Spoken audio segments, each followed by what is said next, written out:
Morning. It's 5:15 in the morning. And I went to bed early last night, about 9 o'clock. So about 3 o'clock I was up. So I decided I'd talk to y'all a little bit. I done fixed breakfast for me. I had pancakes and sausage this morning. Just a little bit of syrup on it. It was pretty good. I had that about 4 o'clock. So it's real early. When you get old, you can't sleep after a few hours. So you just get up and take a nap when you have to. Hey, like my new hat. My grandson is in the Army. I admired his hat. So he bought me one. Brought it to me. Something I like hats. He bought me a hat because I admired his hat. Thank you, Trey. And I'm going to talk about my early life when I was a little kid. Some of my earliest remembrance. And some reason I might have the Wanderlust, the nomad spirit, or whatever. Why I like camping and traveling. Way back in the early 50s, 52, 53, 54, somewhere along in there before I ever started school, my earliest recollection, my daddy was a preacher, a holiness preacher. Now we become more sophisticated and have bigger churches and schools and seminaries to send people to teach them to preach and how to get along and courses and all that kind of stuff in the church world. But back then they didn't have them, and preachers just started preaching. And they were poor churches. Most of the churches my daddy ever pastored at, he had to work to support his family. And they would pass the offering plate, and they'd take the bills of the church out of the offering plate, and then give the preacher what was left. And sometimes there wasn't nothing left, especially around Christmas. When everybody was buying their kids presents, there wasn't a whole lot left. Mama would always buy throughout the year when they had a little money, because she knew it was going to get tight at Christmas. And the other time that I can remember when it get tight would be just before school started, when everybody was buying back to school clothes, the offering plate to get a little thin then. But most of my daddy's churches were that type churches that you pass the offering plate and people put in what they could, and you paid the church bill to give the preacher what left. So Daddy was always working construction work. He was a welder, and he would weld out at Daniel's Construction Company at Monsanto in Pensacola. There's a Mr. Thomas out there, I believe his last name was, and there's a Mr. B.G. Kraft. In fact, I worked for Mr. Kraft after I got 18 years old, but Daddy'd always work with him and work for him out there. And he had a little old travel trailer that was probably 16, 18 foot long, maybe 8 foot wide. A little old silver thing. It wasn't an Airstream, but it had skin on it like an Airstream, aluminum skin on the outside. And the best I can recollect, it was built more like a casita, not a casita, Shasta, with those fins on the back, but it didn't have fins like those Shastas. I believe it's the Shasta that has the 2 fins that stick out on the back.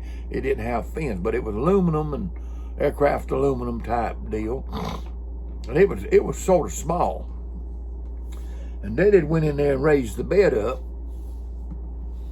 made a bunk bed in the back there where the bed was. He raised it up, foot or so, and him and Mama slept on the top.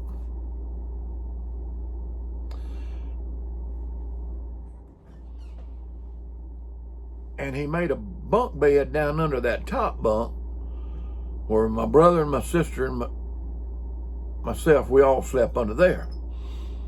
And it didn't have a bathroom in it.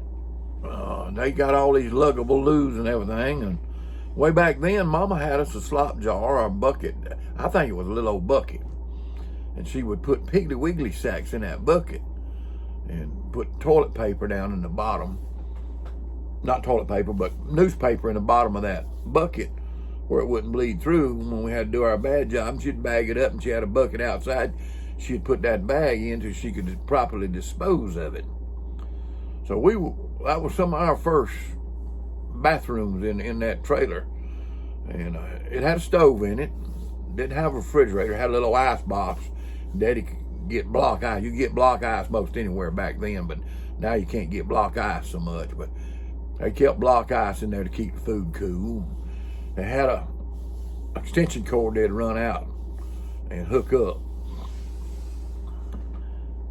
And he would travel and preach, and he'd pull that trailer up behind a church there, run an extension cord in through the window of the church, and get us some electricity for a fan and a little old heater in the winter,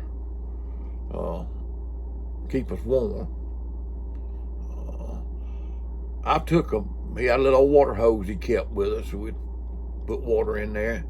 I took a miniature bath behind the hole in his church, getting ready to go to church. Mama would take us out there and bathe us kids in that, put our bathing suits on, take us out behind the church and bathe us in a water hose.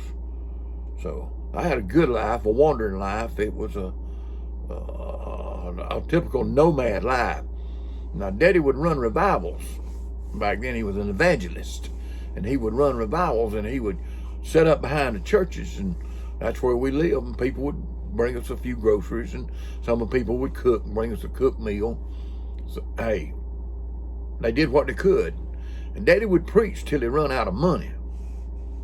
And then he'd go back out to Daniel's out there at Montana, and they would hire him. And he'd work 3 or 4 months till he could save him up some money and pay his bills up and save up some money. And then he'd drag up and go preach again. Now, they were good to him because he's a good worker, good welder, and good pipe fitter. He learned to fit pipe and stuff in the shipyard when he was 16 years old down in Panama City. So he's a good worker, so they'd always hire him back, even though they knew he was going to drag up 3 or 4 months when he got caught up, a little money in his pocket. He's going to drag up and go preach. He'd preach some around Pensacola and up north of Pensacola, Beulah Chapel, and those churches up through there. And but there was a trailer park out there about Ferry Pass, somewhere out there in the Ferry Pass area. That back then they had trailer parks that you could park your camper in, and they had bathhouses in those trailer parks. We always liked the trailer parks, but when Daddy would come in from work, he'd take us boys, and we'd go take our baths when Daddy got in from work. They wouldn't let us go to the bathhouse by ourselves, but Daddy would take us, and we'd all get our bath when he got in from work. And Mom would take my sister, and her would go to the bathhouse and get their bath. So it's pretty easy to get a bath because those trailer parks had bathhouses in them back in the day. But we had a good life, good traveling life. Saw a lot of Northwest Florida and South Alabama. Daddy preached up right in the edge of Alabama, over just north of West Florida up here, and he preached a lot in West Florida. Drug that old camper around, pulled it with a 52 Chevrolet. Well, it wasn't a 52. This was 52, 53. It was a 50 or 51 Chevrolet. He'd put him a trailer hitch on the back of it. He'd pull that little old camper around wherever he needed it. And we lived in that camper 2 or 3 years, I reckon. He had a house in Panama City, but we lived in that camper, and he would work in that camper. So I reckon that was the start of my camping experience, and my wanderlust was my daddy was a traveling evangelist, and he preached all over the place. He preached at Pace when it was a little old assembly, and then there was one out there. He probably preached at a little place out there, right along there where on Davis Highway. I can't remember the name of the church. Brother Wallace was the pastor there. It's Brent Assembly where Brother Wallace preached. Brent Assembly.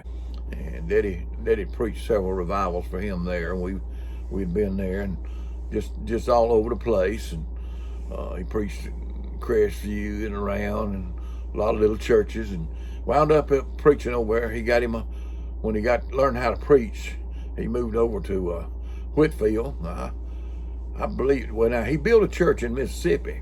He went to work out there and worked out there a while and built a church in Mississippi, working at a paper mill out there somewhere around Natchez. He built a church while he was out there, and then he come back and he got a pastor over at Whitfield, and then he come to Shady Grove out here, and went to Parker and Panama City, and then went to Jackson, Alabama, and Ayrton, Alabama, and then came back to Florida, down here at Crestview. We've been here at Crestview ever since. But that was my Wanderlust years. That may have been the reason that I like this lifestyle so much, was I had lived it whenever I was young, and we've always been pretty much mobile. Daddy moved around quite a bit. I told a story one time about moving. I said, when my daddy first started preaching, they didn't have no seminaries, and we moved every 6 months till they learned how to preach. So that's still my story. I'm sticking to it. He moved pretty much early part of my life. We moved pretty regular. I don't know how many schools I've been to around in this area, but I've been to a lot of different schools. We've had a good time. We've enjoyed life, and I enjoy moving. That's the reason I like the lifestyle that I'm living. Full-time RVing. Well, I made this journey with you. If you like my Papa's channel, Road Maps and Chaos, make sure to like and smash that subscribe button. We pray we'll see you in the rapture.